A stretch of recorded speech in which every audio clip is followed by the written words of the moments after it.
everyone, it's Alice here again, and welcome back to the Never-Ending Tea Party and the next part of Ace Attorney Investigations. Get yourself comfy with a nice hot drink as we finally finish up episode 3, the Kidnapped Turnabout. Before we recap, if you've watched my other videos, you might notice that my model has had a little upgrade. I'm really happy with how it turned out and I hope you enjoy too. In the last video, we all but confirmed that the true culprit in the murder of Oliver Deacon was in fact Lance Amanal. However, things are never that easy in the Ace Attorney universe. Lance's father, Ernest Amanal, stepped in to prevent us from gathering any evidence to incriminate Lance.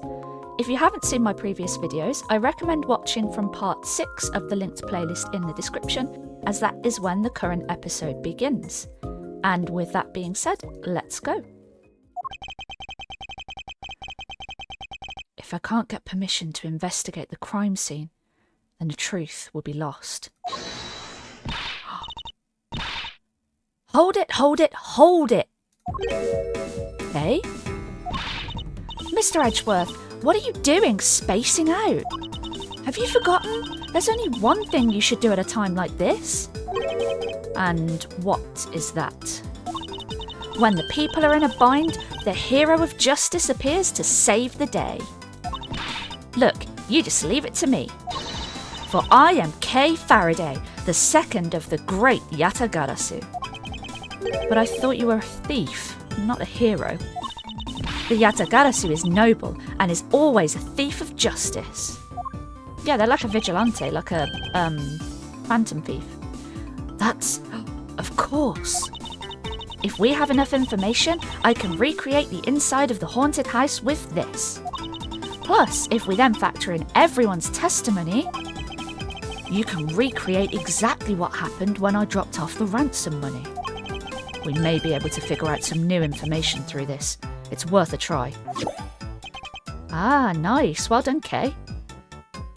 Agent Lang. Ah, so you want to use your little toy? Be my guest. Okay, hang on. You're all about to witness the true power of a real, modern-day Robin Hood. Detective Gumshoe, is there a copy of the haunted house's blueprint among the police's reference documents? Yes, sir. We got it just in case we needed it for the kidnapping case. All right, I'll input the haunted house data then. Okay, coming in clutch. What is this? Where are we? It's like we're inside the haunted house. Even if we can't inspect the real location itself, the path to the truth slumbers here. But isn't it going to be like in like VR? So the fountain is just behind Lance, right? So isn't it going to be like if one of them walks around, they might just fall in the fountain? Oh, okay. If I can successfully navigate my way using logic, I'll ultimately arrive at the truth. Now then, I believe I'm ready to investigate the crime scene. Okay, what should I recreate first? You haven't figured it out yet? Huh, maybe I have and maybe I haven't, but I'm going to make you do all the hard work.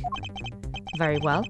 I'd like to inspect the moment in which I was ambushed by my abductor.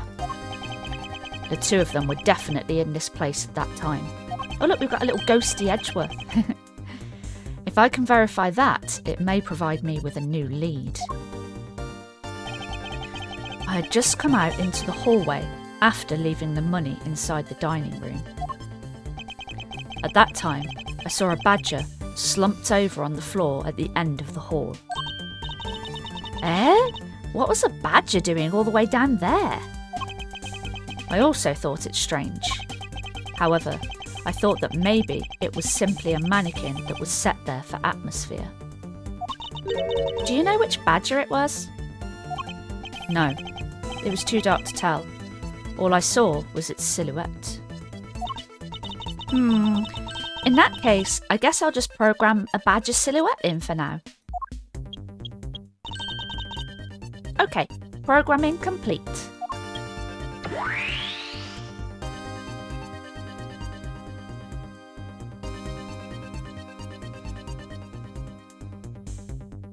Yeah, I remember this from the beginning.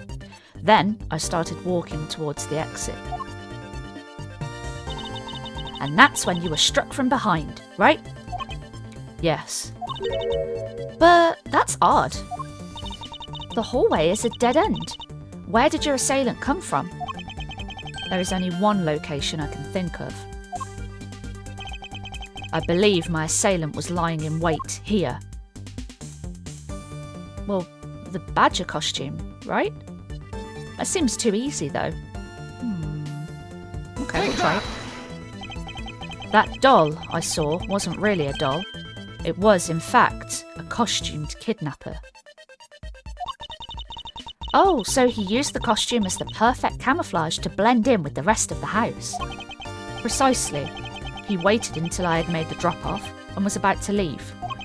Then, just as he saw me take a step towards the exit, he stood and launched his attack. I can think of no better hiding place than this. Hey, not bad. I'm beginning to think I should steal this tactic for myself. Just don't use it to do anything criminal, okay? Of course she's going to, Edgeworth. Well, Lance? What are you asking me for? As one of the kidnappers, I figured I should give you the chance to confess first. I was one of the kidnappers, but I don't know anything.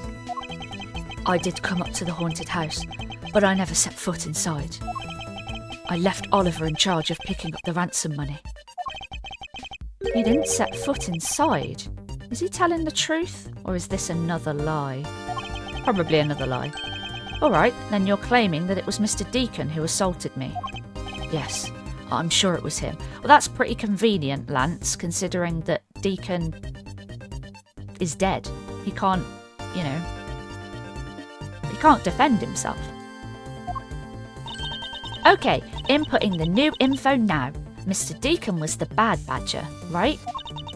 Since the bad badger has a gun attached to its right hand, I'll have to change it so the weapon is in its left hand.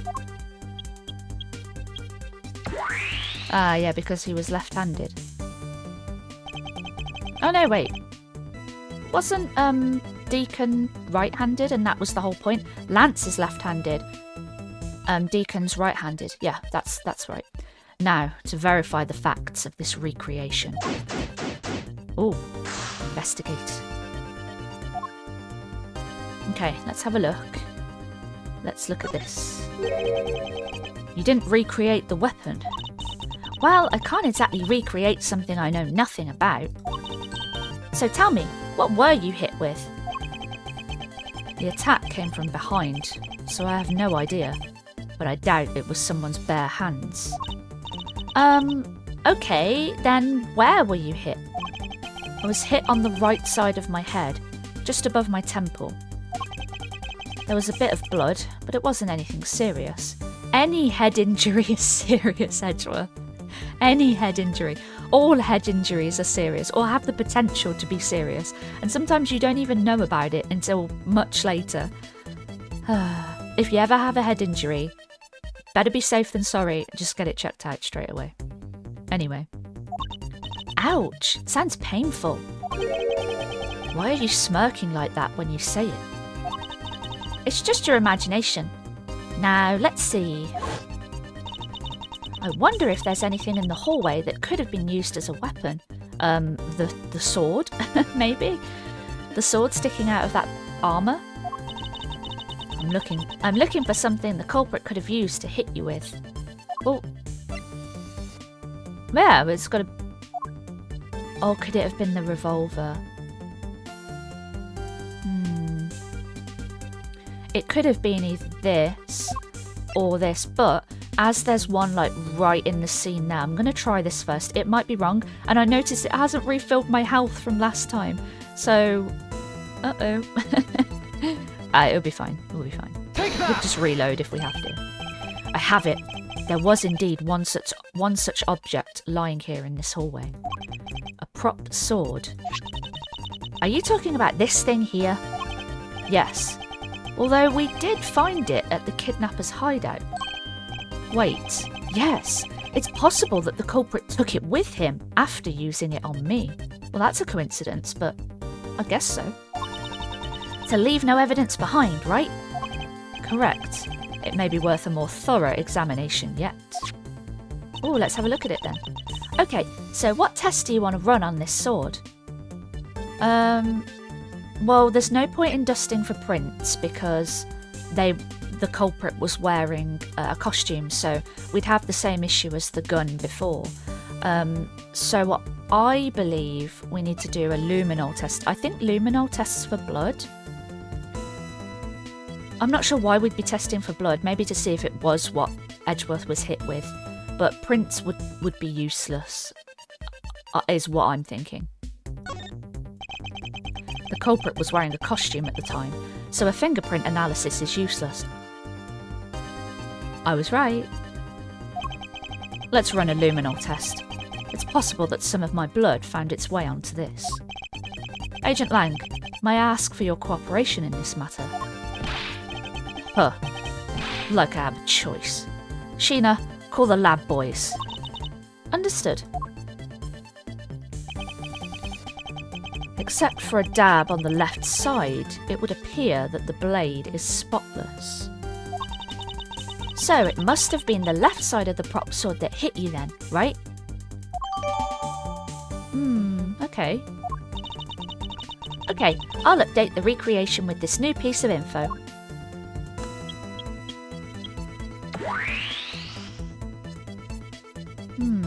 Where is this going? Oh, okay, so we've got to investigate this area. And we've got to deduce? Okay.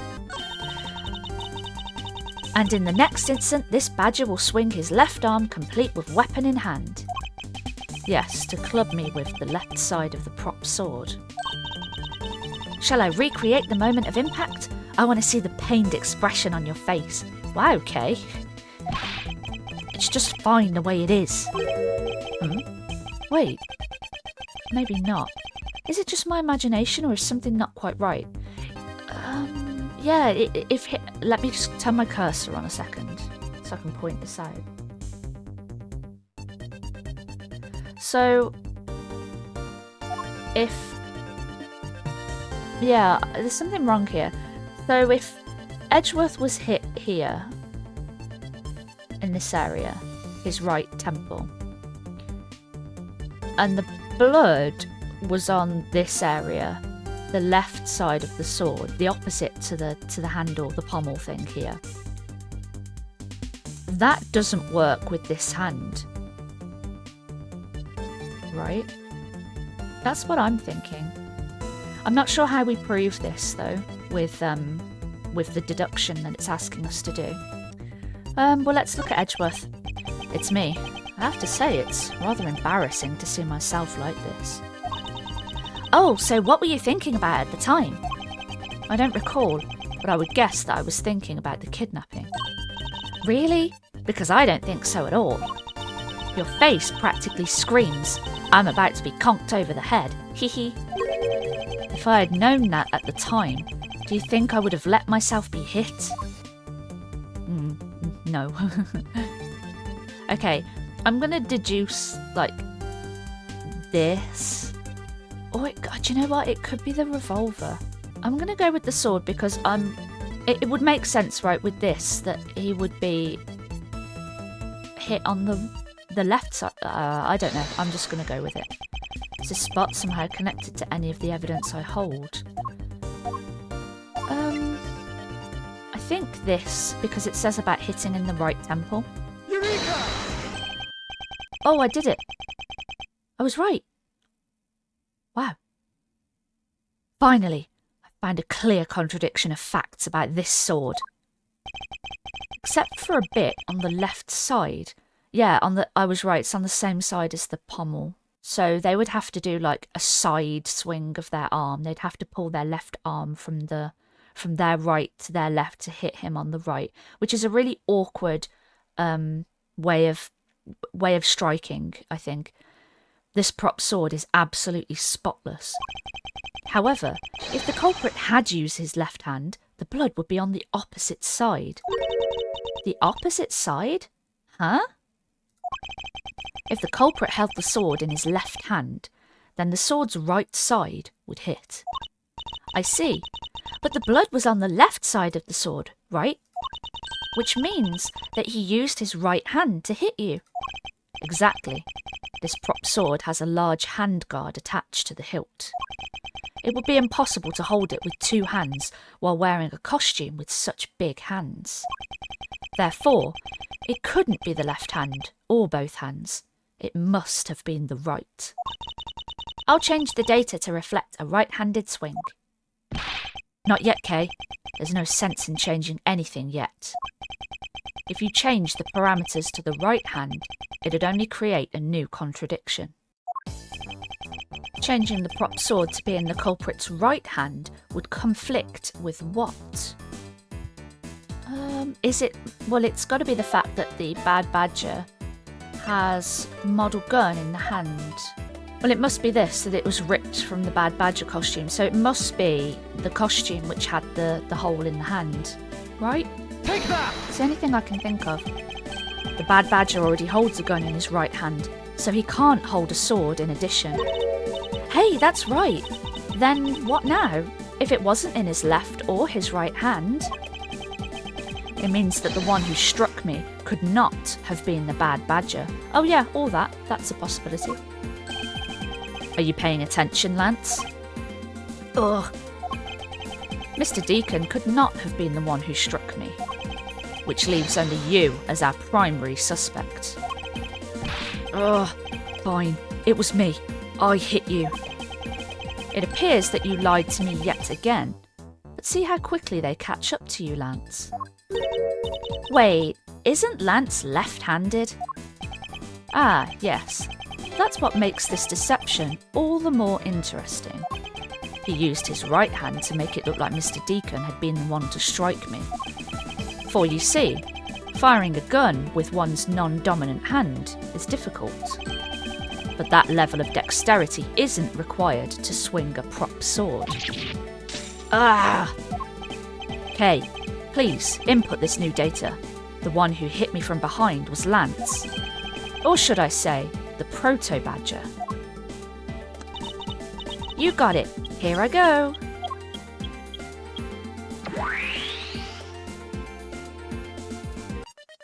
Oh, the creepy one. Now we have a faithful recreation of the situation around the attack on me. Alright, all we have to do is examine this new recreation and... Ha ha ha ha. And what exactly is so funny, Agent Lang? That amusing little gadget, it sure packs a punch, right, Sheena? Yes, it was all I could do to hold my laughter in. What? Hey, don't make fun of little thief, you mean old werewolf. He and Mr. Edgeworth bring out the best in each other. You've had your little fun, but now it's my turn. I've sat quietly by, listening.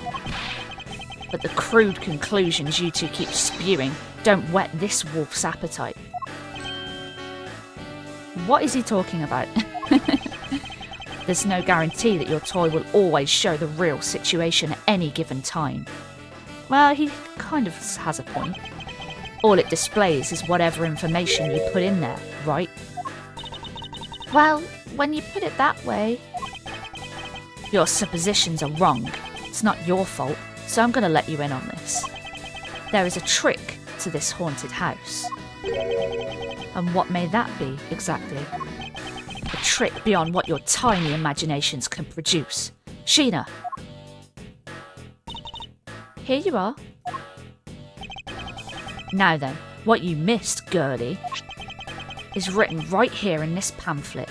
The 7 wonders of the haunted house. The disappearing badger? But what is this? I'd say that someone around here is fond of theatrics. And as you can see, they set a doll down at the end of this hallway for that purpose. Basically, the blue badger you saw was just a stupid doll. Oh. Well, okay. How can this be? Guess that throws your whole theory about it being your attacker right out the window. Grr. But that can't be right. Maybe the culprit hid the doll somewhere. And then he lay down and pretended to be it instead. If the criminal couldn't even hide himself in the hallway, how could he hide a giant doll? Do you get it now? Thanks to your presumptions. Your logic started off weak and led you to the completely wrong conclusion. Grr. Now get off your high horse. I think you need to get off your high horse, actually. It's very high and mighty. He loves to trample on people. Mr. Edgeworth. Kay, I wonder if you could please input the new information for me. You don't know when to quit, do you? I can't quit. Not now, not until I can declare that I've found the truth. Agent Lang, for the additional information, you have my thanks. There you go again. Well, see if I care. Okay, I'm updating the recreation now.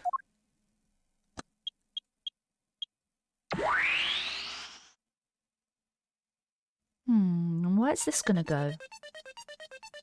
Oh, there's the doll. Right, okay. It's probably going to be something to do with that, the disappearing badger trick, right? That looks really weird. Look at how it changes from the blue badger into the proto badger all of a sudden. If the slumped over badger was just a doll, where was my attacker hiding? Well, that's what we're going to find out, right? So come on, Mr. Edgeworth, let's go. Yes, let's. This recreation can't be right, which means there must be a contradiction somewhere. Oh, okay. I want to look at the mirror. When you take a look around, it almost feels more like a house of mirrors. Indeed. Who has ever heard of this many mirrors inside a haunted house before? Well, I guess it would be a good, scare setup, wouldn't it? You see something in a mirror that's not there, or, you know. Well, at least we know this is the real crime scene, thanks to these mirror shards. Hey, wait! These shards! There's something different about them. Oh? The ones we found earlier are thicker than the shards from these mirrors on this wall. And look, there's some sort of design on the back too. The pieces from that costume are certainly different from the other mirrors. What does this mean? Could it be that our pieces are not pieces of these mirrors? Okay. Well, that's intriguing. Well, let's go look at this badger. This one, the doll, apparently. Oh my goodness. Come on, please. There we go. Now, I guess we just have to look at it. This blue badger is just a doll for use in this haunted house. I bet the one who killed this blue badger was the bad badger, right? According to the Blue Badger Bible, it says that they're each other's worst enemy. All because one's an ally of justice and the other's a vile criminal with a gun. Perhaps they were just destined to battle each other. Much like the Steel Samurai and the Evil Magistrate. Oh, Edgeworth, stop being such a fanboy. I don't know, let's go back. Can we look at this guy? No. This is where the Proto Badger shows up in our recreation. Yes, now the question is, where did he come from? Yeah, but there's no place to hide in our current model. There must be an inconsistency somewhere. This wall looks really suspicious. If you look right at the bottom where the wall meets the floor, there's like an indent. So like here, all the way around it juts out, and then it doesn't here. And at the top too. It just stops there. I think this is a fake wall. But it's not gonna... Oh, that's probably something for later, isn't it? What about this? Pieces of a set of armour are in a pile here. Why do you think they almost always have sets of armour inside haunted houses? I suppose this sort of interior design is meant to bring out a sense of the abnormality. Why do all your explanations have to be so hard to understand, Mr. Edgeworth? Now, try explaining it again, but this time so that even a thief like me can get it. That may prove to be a most difficult task. Okay, well that was nothing. Well, when we were looking at this sky, there's a deduce at the top, so it wants us to figure something out. I wonder if we can connect some things together. Oh. No, okay. Alright, well let's look back at this then.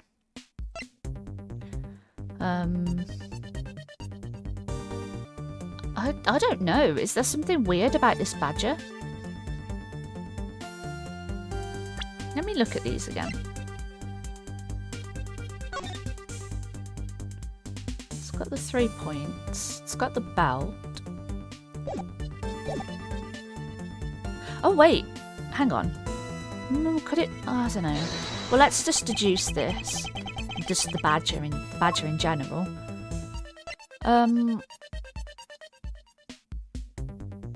Well, do we present this maybe? Maybe Edgeworth's going to say something about it, maybe a swap or something?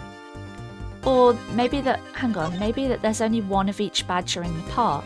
So maybe is this like an anomaly because there's only supposed to be, well, there are only 2 costumes, right? Yeah, maybe that's it. Eureka! Oh, well, whatever it is, it's right. Hold on a second here. There's something wrong with this blue badger. There is? Huh? Like what? Yeah, I'm with Kay. The way the belt is on him is opposite of how it should be. Did you make a mistake? Oh. Wait. Oh, yeah, the badger in front of us, the recreation, has the strap. Yeah, it's on the opposite shoulder. Well, why though? That can't be. I inputted the image data exactly as it is in the pamphlet. So then why is the blue badger dressed up in reverse? Indeed. Well, is it... Oh, hold on. I've got it. It's mirrored. It was seen through the mirror. Can we examine this? No, we already have. Well, let's piece this together because I think that went up in there. Yeah, it's mirrored. It must be that he was seeing that reflection through the mirror. Or the end of the hallway is... there's a mirror in a specific location? I don't know, I feel like I get the rough idea, but I'm not exactly sure where the game is leading me here. Kay, do you remember what you said earlier? What I said earlier about what? About how this building might as well have been a house of mirrors. A house of mirrors? Oh, that would explain the reversed or mirror image. Yes, this blue badger might be nothing more than the reflected image of a real one. Then was the blue badger you saw just a reflection? When I looked down this hall, I thought it was perfectly straight. However, if there was a mirror... Oh, then it would actually form an L shape, right? Precisely. Well, don't we have the blueprints? Can we not just check in the blueprints? Precisely. I was deceived. The hallway was almost pitch black. And there was a beam in the way that obstructed my view of the other hallway. Wait, but why build this place like that? It sounds pretty pointless to me. Okay, this house is just another attraction at an amusement park. They created a mirror wall for a very specific purpose, one I can point out to you. Is it for the disappearing badger trick? Well, I thought I might have had the thing about the disappearing badger. Well, that was in here, wasn't it? So maybe we could try and present that. As it's written in the pamphlet, the main draw of this attraction is the mystery of the disappearing badger. You mean they built the mirror for that trick alone? But you said you saw the badger, so it was definitely still there. That was true at the time, however. doing this allows someone to make the blue badger disappear in a flash. Well, it's not move the badger because you'd see him being moved. You know what? I'm thinking about how that wall looked really odd. Do you remember I pointed that out a minute ago? I'm going to go with that. I think I spotted it early. To remove a reflected image, simply move the mirror. First, the mirror was constructed so that it could be moved. Then, beyond where the mirror was, an empty hallway had to be created. Oh, so when they wanted people to see the blue badger, they would open the mirror. And when they wanted to hide it, they simply had to close it again. This explains why the other side of these fragments have a design on them. Ah, and if the pattern is the same as the other walls in this hallway, then when the mirror is closed, it would blend in with the rest of the walls. This is the mirror trick that this haunted house employs. And this also proves the existence of a hiding place for the culprit. Ah, yeah, it does. I see. Huh? How so? Think about it, Kay. There was a place that was outside of my field of vision. The culprit kept out of sight by hiding here. Well, here, right? The bit that's blocked off. Yeah. Take that! There was a very large blind spot, one I could not see beyond, and it was here. If my assailant hid on the other side of the movable mirror, then you wouldn't be able to see him. He didn't even need to do anything to the blue badger doll. Exactly. All he had to do was wait for me on the other side of the mirror. Wait, hold on. I just thought of something. Yes? Well, shouldn't the mirror wall be broken right now in reality? Since we have a few shards of it, we can probably assume it is. Yes, it most definitely is broken. The question is, when was it broken? Since we found these inside the victim's costume, that would mean that the victim was there when the mirror was broken. Wait, that sound. Leave the money and go. Now. Oh, I don't remember hearing that, but, I mean, it was a while ago. That sound I heard was most definitely the sound of a mirror breaking. Kay, I'd like you to input some new information. Ah, don't scare me like that.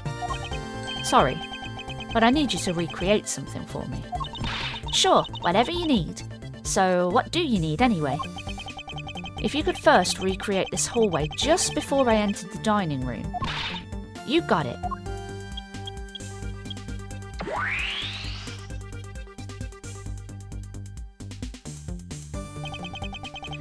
Now this, I believe this is how it was right before I entered the dining room.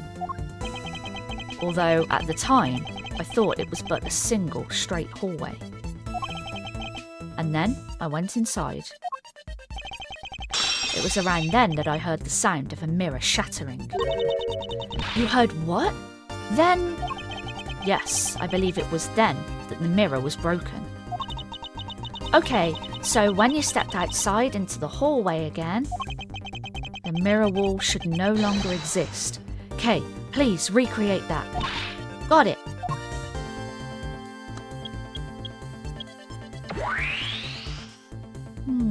Okay. We'll have to look at... Wait, but with the mirror gone, the culprit lost his hiding spot. So, where did he go in his proto-badger suit, Mr. Edgeworth? Huh, that's easy enough. Oh, well, he would have just gone into... next to the doll, right? With the mirror gone, he simply hid himself in the branch hallway. Yeah, because he wouldn't have been able to see because the mirror was gone. I think this about wraps it up. Looks like we finally solved everything. No, not yet. An even larger contradiction has now reared its head. Huh? Perhaps you did not notice. But this recreation contains a very troubling inconsistency. The inconsistency between what I saw and the recreation lies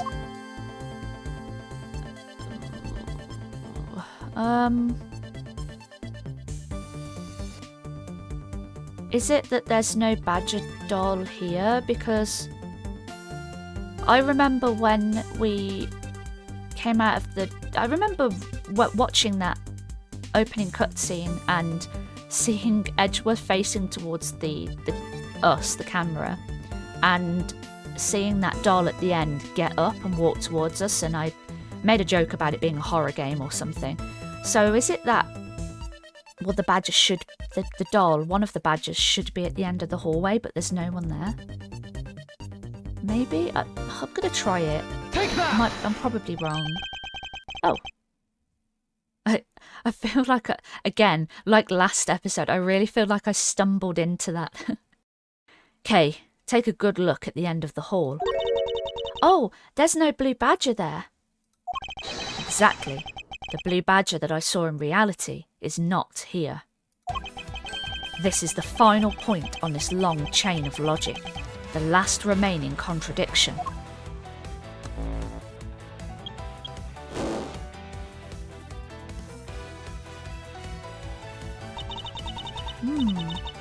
So, let me get this straight. When you came out of the dining room, you saw a badger, right? And that is precisely where the final contradiction lies. Something that shouldn't exist was there before me. Who or what do you suppose it was? I believe this is the real identity of our mystery badger. Well, could it have been Deacon? It's not going to be Lance, because Lance is the one who was hiding in the branch hallway and came towards us and donked us on the head. I'm going to try and... It might have been his costume. I'm going to try that.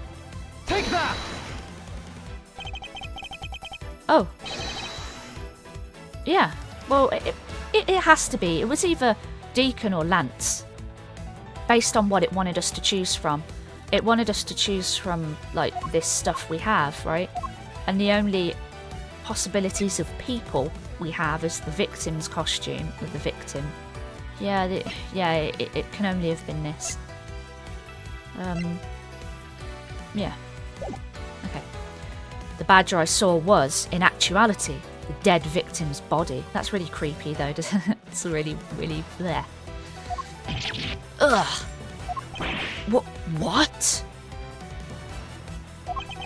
Agent Lang, the entirety of my complete logic is my final, decisive piece of evidence.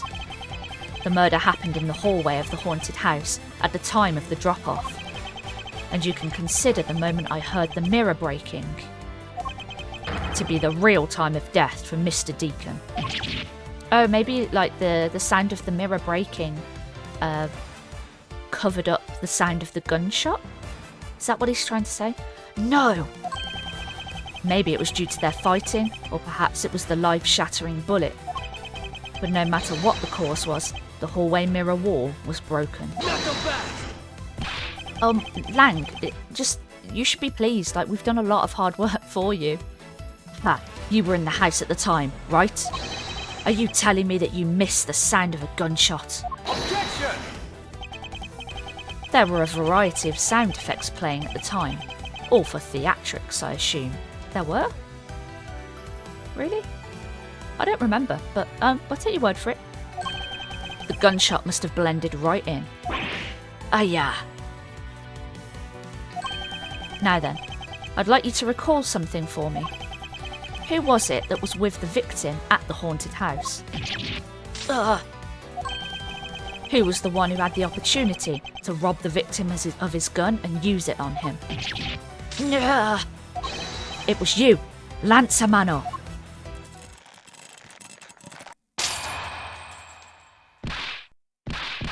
His ears are drooping even more. I'm sorry. Oh dear, it's all over for Lance. Oh, we did it. It's not like I had a choice. Oliver turned on me all of a sudden. He snapped and turned violent right after I hung up with you. He shoved me to the ground and straddled me. I fought back as hard as I could, grabbed his gun, and I shot him. The bullet must have went through his body and shattered the mirror. If I hadn't taken his gun and shot him first, I would have been the one you found. He's a hardened criminal. He escaped from jail. See, that's justified self-defense. My boy was only trying to protect himself. I mean, yeah, I suppose so, yeah. That remains to be seen, and will have to be resolved in court. Agent Lang, I leave the rest to you. Huh, as if you were the one in charge around here. I kind of was, you weren't doing anything. Guys, arrest these two and get them out of my sight. Wait, I had nothing to do with the murder. The only person you should be arresting is Lance. Oh, wow. What? I can't believe it. He's turned on his son now. Wow. He's just a rotten person. They're all rotten. The whole family is rotten. Dad! Uh-oh. Sorry, but you're not slipping away that easily, Mr. Ernest Amano. You tampered with the evidence so that you could cover for your son. What a great dad you are, willing to risk it all. Truly touching. Grrr. It's really hard to do a grrr with that voice. By the way, do you know why I'm really here? And how could I possibly know the answer to such an asinine question? You wound me. I came all this way from across the sea just to see you, you know. You came to see me?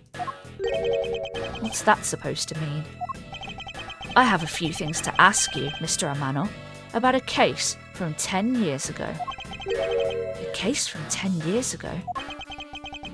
Oh, what's the name that you use here for that case? Sheena. It's known as the KG8 incident. Uh-oh, he's sweating. He knows that. He recognises the name of the case. KG8 incident? Oh, so you remember it. Good. Then you'll recall that the trigger in that case was the Amano Group scandal. Specifically, the charge of an internal smuggling ring. Smuggling. There's that word again. At the time, the person that was arrested as the ringleader was Mr. Amano's very own secretary, Mr. Colin Deveray. Oh, Father!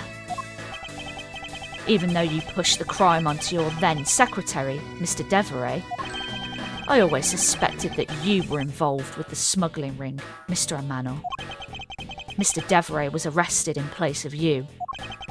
Which is why, when he broke out, you hid him from the police, right? You hid him in exchange for his silence on your little dirty secret. No. Please, calm down. I honestly have no idea what you're talking about. Huh, pretend to be ignorant all you want. We're taking you down to the precinct anyway, for a nice, long chat. Uh-oh. He's been had. Oh. What the? Who the heck was that? Oh, these two. Yeah, so this happened, this is still in the past, isn't it? From, just before the first case. So, episodes 2 and 3 have been, like, Edgeworth kind of having a flashback. So this is just before case number 1. I'll take him down to the precinct, if you don't mind. And who the heck are you? I'm Jacques Portsman, and I'm the prosecutor in charge of this case. I can't remember what voice I did for him, sorry. Oh, Jacques, thank goodness you're here. Don't jerk me around. This is an Interpol case, so keep your paws off of my suspect. Sorry, but I can't comply. I've got the backing of the prosecutor's office. See, in this country, we prosecutors work with the police to bring cases to court. So if you could please cooperate with me here, that'd be great. Now, how about a handshake to seal the deal? Sorry, but I hate prosecutors, the whole lot of you. Guys, arrest the 2 suspects. Sir. Oh, I almost forgot. Prosecutor Miles Edgeworth, is it? I'd like to thank you. Thank me? Yeah, for working so hard to fulfill my goal. What goal? Hey, is that any way to thank someone? And what the heck is that supposed to mean? You were so relentless with Lance that you forced Ernest to tamper with the evidence. Thanks to that, I finally had a legitimate reason to arrest him.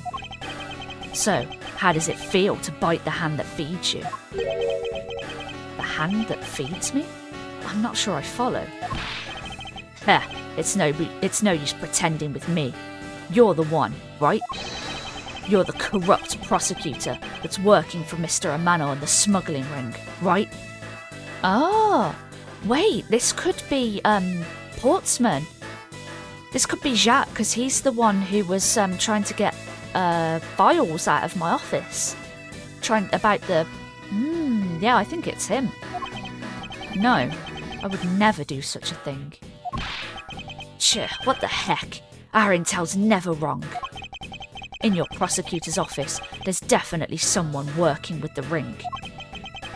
Ah, so Agent Lang suspected my relation to Mr. Amano. That must be the real reason behind his antagonistic attitude.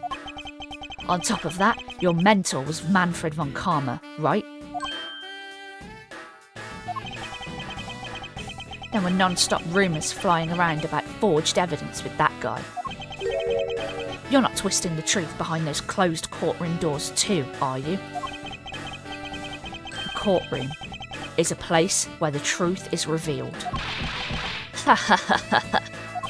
Well, don't worry, it's not only you. The whole lot of you can't be trusted. Prosecutor who never lost in 40 years. Every defendant must be found guilty. Fueled by that kind of thinking, is it any wonder that courts produce nothing but falsities and lies? It would seem that his disdain extends beyond just me. Yeah, he probably just hates prosecutors. He probably has a tragic background story. Prosecutors, the courts. Why is this man so angry with us all? Rest assured, the next time we meet, I won't be so forgiving. So don't you forget it. Oh, they've got like coordinated like poses. Please, wait. Agent Sheena. Why does Agent Lang hate all prosecutors so? Lang is the head of the long-honoured House of Lang in Jiangfa. The heads of all police-related divisions in that country were of Lang blood. Were? What do you mean by that? Aren't they still? They were revered, but that was long ago. They don't hold that sort of sway anymore. And it was all because of the courts. How can that be? A prosecutor once withheld and tampered with the evidence one of the Lang detectives found. Ah, called it. He's got a tragic backstory, and he no longer trusts prosecutors. That evidence's purity was tarnished and cost the Lang family its honour and trust. But not all prosecutors are like that. Doesn't matter to him, I suppose. Even so, Lang will never respect the court again, or any prosecutor. So, Agent Lang is a man who hates all courts and is unwilling to forgive prosecutors. Man, what a piece of work that guy was. Is, rather. Come on, Jim, we'd better catch up. Oh, wait, so he does actually call him Jim? That's right, okay. I thought that was just like made up. Well, I don't know. Yeah. You've still got to deliver that thing to the old man, after all. What thing? What old man? Detective Gumshoe, I believe it's time we wrapped up and headed out ourselves. Yeah. Are you going home, Mr. Edgeworth? No. I've done nothing but be entangled in one mess after another since my return. Edgeworth, you need some sleep. You need some sleep and you need some food. In reverse order. You need food, then sleep. That's what I'd do. If it's alright with you, can you drop me off at my office? No problem, sir. Excuse me. Yes?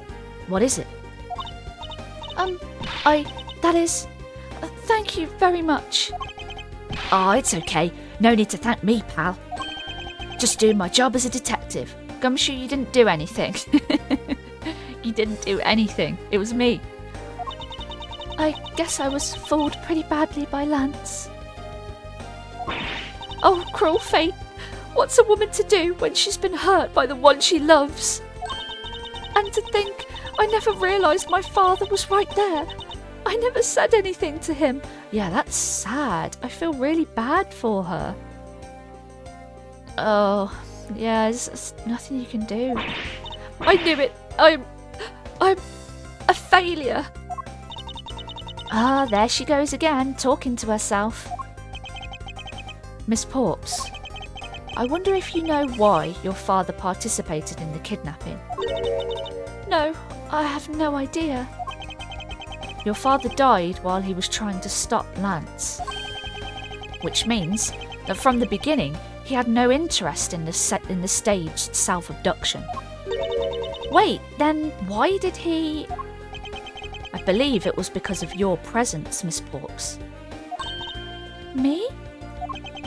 Lance realised that the two of you were related, which is why he used you as a hostage to coerce Mr. Devereux into cooperating. Father! As a felon, he could not tell you of his real relation to you. However, as the Amanor family butler, at the very least, he was able to watch over you. Oh, yeah, that's sweet. That's true, actually. It was all he could do, but that was the shape of his overflowing love for you.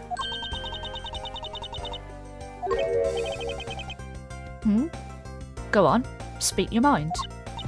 That is... thank you very much. You're welcome, although there's no need to thank me. No, Lauren, stop. I mean, this man's so much older than you. Honestly, Lauren, I really don't think he's going to be interested in you. This man has eyes for one thing only, and that is law, the truth. He is married to the truth. You will always be second fiddle to that.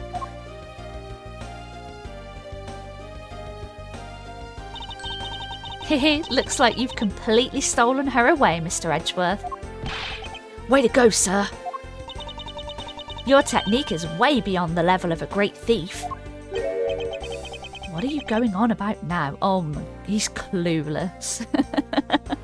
He's clueless. He doesn't have a clue. Wow. Your deducing skills may be sound, but you have no street smarts.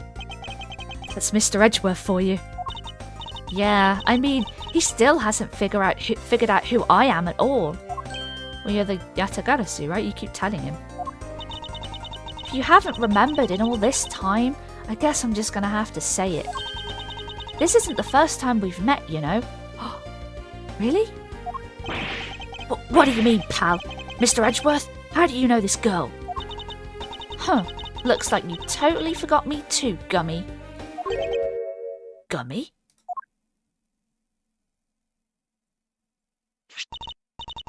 Here, maybe this will jog your memories. I promised I'd return this to you one day, remember? That single piece of cloth took me back, far into my past. To that fateful day, 7 years ago, when I first met the then child Kay. And Detective Gumshoe. Oh, so are we going to see, like, when he first met Gumshoe? Yeah, obviously, we're going to flash back to when he supposedly met Kay, but... Oh, cool. Is this whole game going to be a flashback? Oh, and that's the end of episode 3, finally! What a long case, wow. But it came to a nice conclusion, I think. It was an interesting case. There were lots of twists and turns. All was absolutely not as it seemed whatsoever. But yeah, that's it for episode 3. If you made it this far, thank you so much. I really appreciate the support, and I really hope you enjoyed the video and the episode as a whole. Remember to like, subscribe, and turn on notifications to join my never-ending tea party. It's always tea time here on my channel, and you're welcome anytime. Thanks again, and I'll see you in the next one. Bye bye.